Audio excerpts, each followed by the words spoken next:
So what's up guys, welcome back dito sa ating channel. So kung bago lang po kayo, baka pwedeng pa-subscribe naman at paki-hit ng notification bell para lagi kayo updated sa mga video na i-upload ko. So ngayon po, tuturo ko po sa inyo kung nahihirapan na po kayo sa mga cellphone nyo, no? Kung puro ads na po yung cellphone nyo, ganito lang po gagawin nyo, basic lang po yan, no?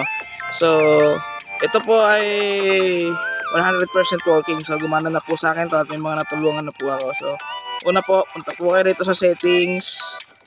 Yan, settings. Tapos dito po sa settings, dito po ay search natin ang ito, private DNS. Private DNS. So ayan po, no, so lalabas po yan, click po natin yan. Tapos dito po ay ito, yan, private DNS. Yan. So dito po sa private, dito po piliin po natin itong private DNS. Yan. Tapos dito po ita-type po natin, yan. Tapos ita-type natin, no, dns.adguard.com. So yan po, no.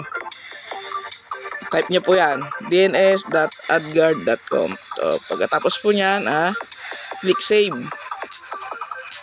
So ayan po, no, pag nakasave na po siya, ayan, automatic po siya lalabas diyan, dns.adguard.com. So yan lang po, basic lang po yan, no. So sa mga ganyan po, may mga natulungan na po ako at gumana rin po siya sa akin. So sana po ay nakatulong po ako sa inyo. Maraming salamat po sa panonood.